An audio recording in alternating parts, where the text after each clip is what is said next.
दोस्तों, जर्नलिज्म के क्षेत्र में करियर बनाना बहुत सारे स्टूडेंट का सपना होता है। किसी का इंटरव्यू लेना हो, किसी घटना स्थल पर पहुंचकर वहां की रिपोर्टिंग करनी हो या वहां पर जाकर उसके बारे में बताना हो। दोस्तों, इस वीडियो में आपको बहुत सारी चीज़ बताने वाला हूं, वो भी डिटेल में।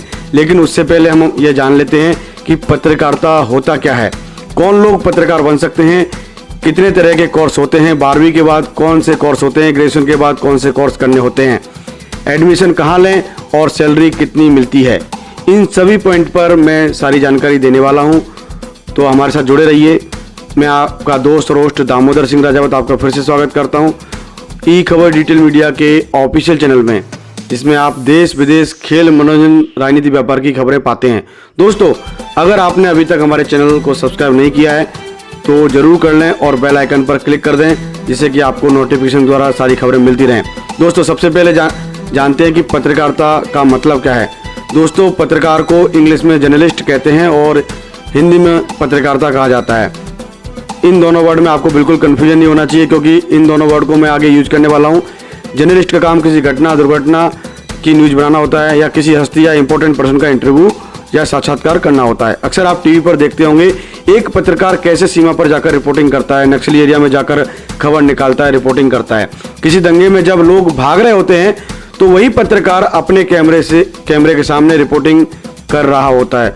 दोस्तों, न्यूज रिपोर्टिंग का क्षेत्र काफी रोमांचक और चुनौतियों से भरा होता है। जिसका मन लग जाए, समझो वो काफी ऊंचाई तक पहुंच सकता है।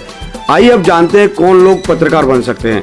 जर्नलिस्ट बनने के लिए आपके अंदर जो क्वालिफिकेशन चाहिए वह है आप किसी चीज पर क्या सोचते हैं, उसे आप पत्रकारिता की दृष्टि से कैसे देखते हैं। अगर कोई उलझन होती है तो उसे आप कैसे सुलझाते हैं। आप में अपनी बात को एक्सप्रेस करने की क्षमता कितनी है। अपने अंदर पेशेंस होना बेहद जरूरी है।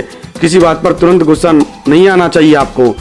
अब आइए जानते हैं कि एजुकेशन क्वालिफिकेशन क्या चाहिए। दोस्तों, एजुकेशन की बात करें तो कम से कम 12वीं पास होना चाहिए किसी भी स्ट्रीम से। आप 12वीं पास हो सकते हैं, यह कोई मैटर नहीं करता कि आप 12th में कौन सा सब्जेक्ट लिया है, ये कोई ज़्यादा मायने नहीं रखता। यहाँ बैचलर डिग्री पर आप जॉब मिलती है और डिप्लोमा पर भी आपको जॉब मिल जाता है। ये एक अनुभव का फील्ड है। आप पत्रकारिता को जितना ज़्यादा समय देंगे, देंगे उतना ही आप मैच्योर होंगे। आपको जानकर अचरज होगा कि पहले के कई पत्रकार सिर्फ अनुभव के आधार पर न्यूज़पेपर या न्यूज़ चैनल में अपनी पहचान बना चुके हैं। वो इस बात को एक्सेप्ट भी करते हैं। इसलिए इस क्षेत्र में जितना काम करेंगे उतनी आपकी जो नॉलेज विकसित होगी। एक चीज़ और बताना चाहता हूँ, आपको भाषा यानी कि लैंग्वेज पर पकड़ होनी चाहिए। इस क्षेत्र में हिंदी और इंग्लिश दोनों का जो नॉलेज है वो कंपलसरी है। बर्तनी और भाषा बोलने के साथ साथ लिखना भी अनिवार्य है, क्योंकि यहाँ गलती की कोई गुंजाइश नहीं होती। आप की खबरें लाखों दर्शक देख रहे होते हैं, लाखों पाठक पढ़ रहे होते हैं, तो गलती नहीं कर सकते। हिंदी और इंग्लिश के बाद बारी आती है लैंग्वेज, यानी जो क्षेत्रीय लैंग्वेज की, लोकल लैंग्वेज की। अगर आप किसी एक लोकल लैंग्वेज की समझ रखते हैं तो पत्रकारिता क्षेत्र में आसानी से करियर बना सकते हैं, जैसे बंगाली, मराठी, भोजपुरी, तेलुगु, तमिल इत्यादि। अब आप पर निर्भर करता है कि आपको कौन सी भाषा समझ में आती है। दोस्तों, वही कंप्यूटर की भी नॉलेज आपको होना जरूरी है। कंप्यूटर का बेसिक ज्ञान होना आवश्यक है। साथ में हिंदी इंग्लिश टाइपिंग भी आनी चाहिए, क्योंकि आपको खबर खुद बनानी पड़ती है और टाइप भी करनी होती है।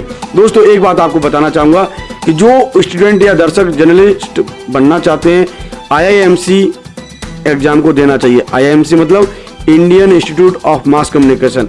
यह एग्जाम ऑल इंडिया बेस्ड होता है। इस एग्जाम को पास करने का मतलब है कि आप एक बड़े पत्रकार बन सकते हैं।